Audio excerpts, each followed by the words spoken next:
1976 жылы қазақ теледидарында «Қымызхана» қойылымының алғашқы көрсетілімі жарық көрген еді. 2006 жылы дәл 30 жылдан соң ақ ұрпақтың киелі дәстүрін жалғастыру ниетінде бүгінгі эфир майданындағы жас журналистер сол «Қымызхананы» жаңаша қайта жаңғыртып отыр. Қымызға немеге таласып жүрсің? Не қыласың сен қымыз? Астанаға бара бермейсің. Міне, нағыз сендер бар ғой, жем қорсыңдар, пара қорсыңдар, тоймайсыңдар сендер. Жемесен желінесің, пара бермесен көрінесің. Солай, бөдей бауырым. Бөдей ме кім бәді? Бұл бүгінгі сәт. Қазіргі «Қымызхана» бағдарламасының шығармашылық тобы жаңа ғасырдың жаңа қымызханасын жазу үстінде. Немеге дейді мына көк соққан, сен кімнің пенсиясын ауыз салып отырсың айналайын? Мен бұл шалды жергөктен іздеп таппай жүрмін. Қыдырып жүрмін. Бәсе бұның пенсиясы соңғы кезде аз қайда десем, бұны қымызға жібереді кім? Төрлетсек төрлетеміз. Төрлетем? Жеңеше. Отыр сасықталып. Ашыңызды басыңыз жеңеше. Әңгіме бұлай болып жатыр. Ана бәтінге бауырым екеуміз, мына жерде қымызымыздың дауын шештіріп алу үшін, мына ақсақалға қымыз әкеп ұсынып отырмыз. Сынып жатыр. Иә. Бұл шал қымыздың дәмін білет дейсің бе, әкел маған ғой одан да бала.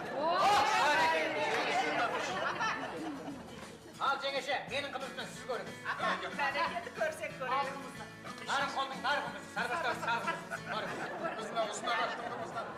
Ұзынағаш, қас келін, шамалған бәрі араласқан қымыз бар, нағыз өзі. Көріңіз. Қане. Айналайын, рахмет. Анлар тегін қымыз беріп жатыр, ал. Ал, сен. Әбім болса шен. Ал апа. Ал, әне.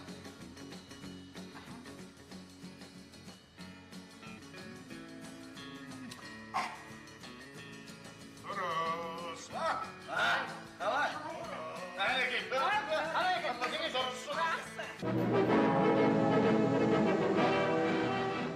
Ал осыдан 30 жыл бұрын «Қымызхана» дүниеге қалай келіп еді?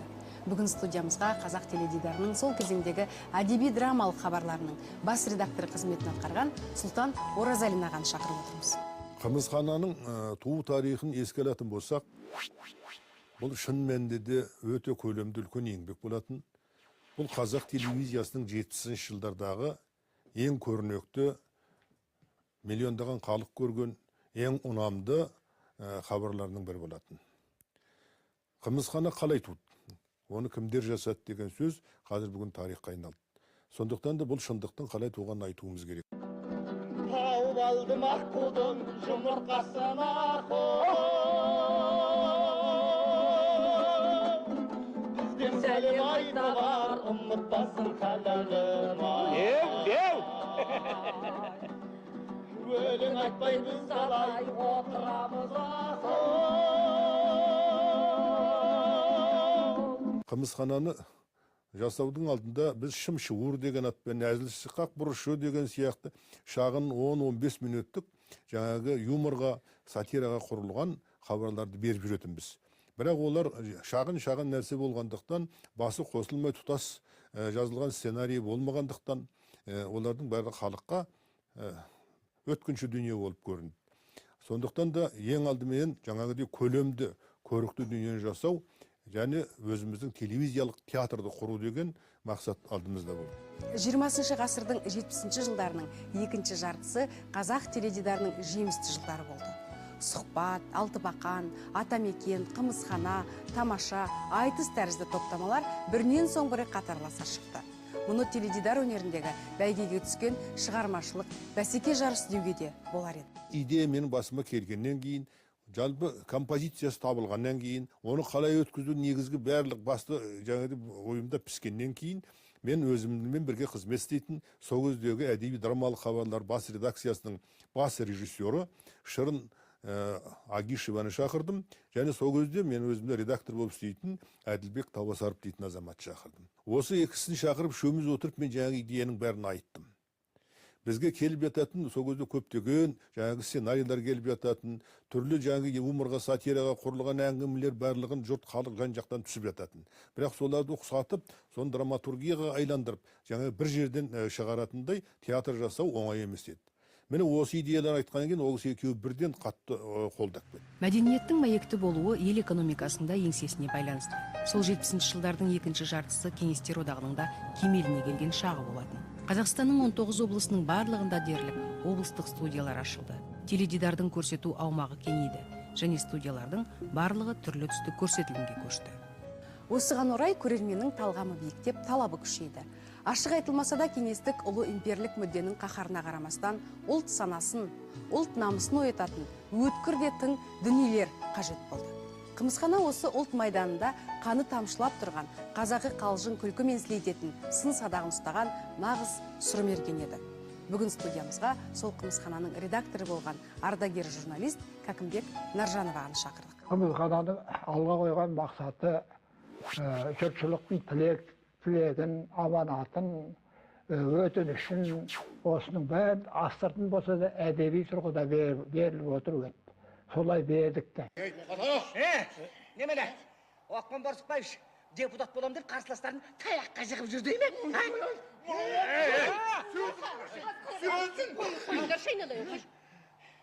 Ертең газетке фельетон бір қате түссе қайтесіз?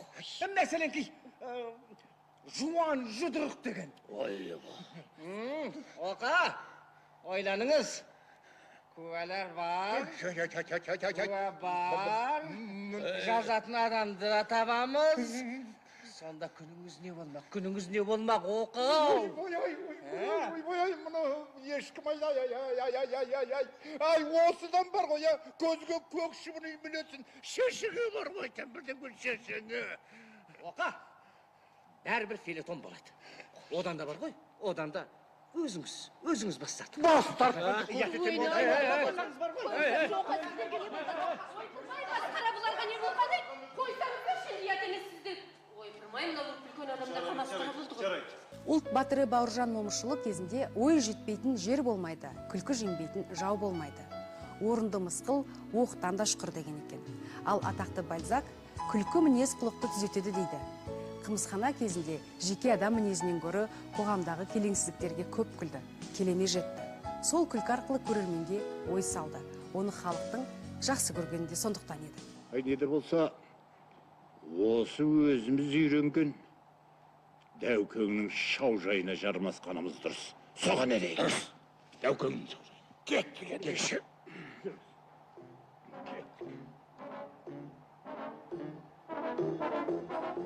Қымызхана режиссерларының бірі Жеңіс Мұқатаев ағамыз бүгін ортамызда. Қазақ теледидарының тарихын ойлап қарағанда 3 кезеңге бөлуге тырысты. Ол бірінші кезең 1958 жылы 8 март күні ашылып, 58 жылдан 70 жылдарға шейінгі кезеңді. Ол кезең қазақ теледидарының қалыптасу кезеңі, одан кейін жаңағы болмыстарын, содан кейін ерекшеліктерін білу. Өйткені теледидар қазақ топырағына келген, тек қана бізге емес, барлық жерде жаңадан келген болатын. Ал енді 70 жылдар менен 80 жылдар. Бұл екінші кезеңде, 85-90 жылдарға шейін. Одан бергі кезеңдерді 3-ші кезең деп атауға болады. Қымызхана біздің ұлттық көп сериялы фильмдердің қазақ теледидарының тарихындағы орны ерекше. Қымызхананы оқып, әртістерді белгілеп барлығын. Бірақ енді оның жаңағы мизансцена дейді ғой. Мизансценаны қалай құру керек? Ал енді, мысалы біздер кейде режиссерлар расында сол суретшілердің еңбектерінің ары қарай дамытып, солардың жасаған декорациясымен, мысалы жаңағы іс-қимыл, қозғалыс, мизансценаларды құраймыз. Мысалы сол Қымызханада Ерсайынның еңбектері ерекше деп аталады. Атаймында ол және шынында да солай. Ол кездегі техниканың қарабайыр болғанына қарамастан, телережиссерлар көрерменнің көңілінен шыға білді. Қазақ теледидарының эфирінде 1976-80 жылдар аралығында жарық көріп, көрерменнің көзайымына айналған Қымызхана хабарын дайындап, эфирге ұсынып отырған режиссерлар Шырын Ағышева, Клара Қорғанова апайларымыз бен Мелис Байсанбаев, Жеңіс Мұқатаев сынды азаматтардың еңбегі зор. Әй, нағыз азамат сен екенсің. Ал қаны жазеке. Ал жазеке. Өлең бастап жіберіңізші. Ал қаны.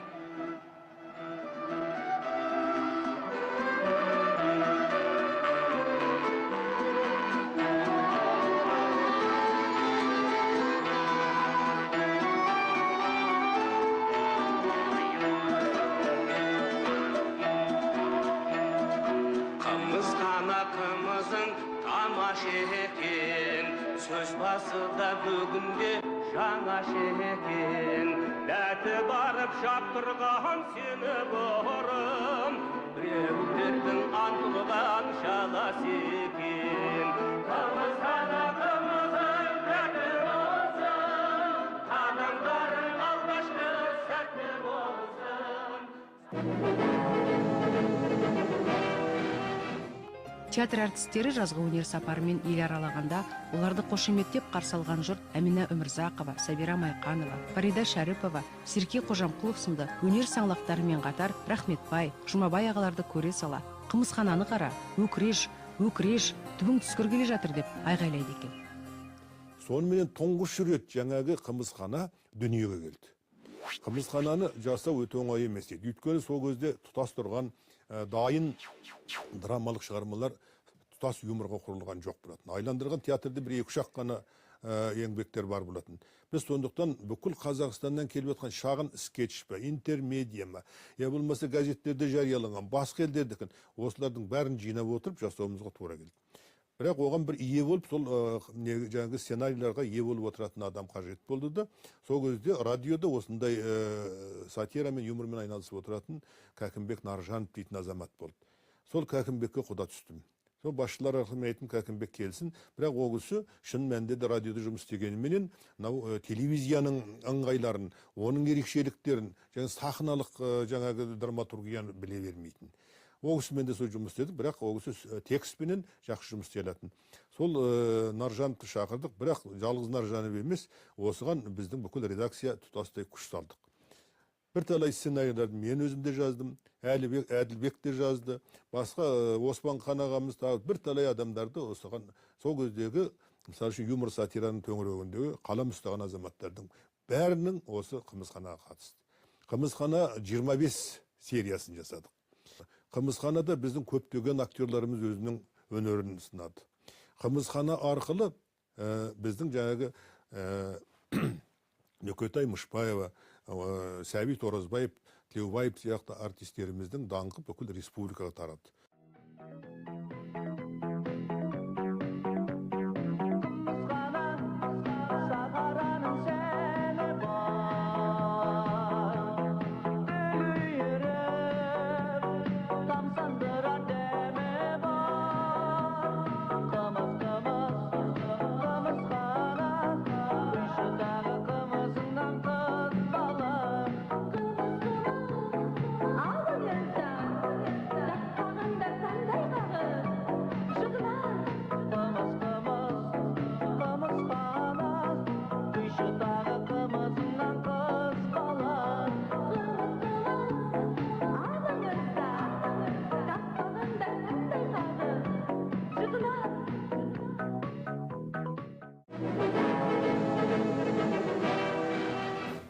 Келіп тұрыңыздар, біздің қымызхананы түсіріп тұрыңыздар. Біздің қымызхана туралы камерамен мұнда кіруге болмайды. Неге болмайды?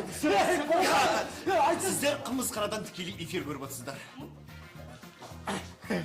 Біздің қымызхананың балдай татты қымызы сіздерді күтіп отыр. Біз сіздерді күтеміз. Келіңіздер. Бұл 20 ғасырдың жаңа өнері, қазақ теледидарының құдіреті, оның халықпен байланысы. Демек қазақ теледидарына бүкіл халықтық теледидар деген атақ берсе де артық болмас еді.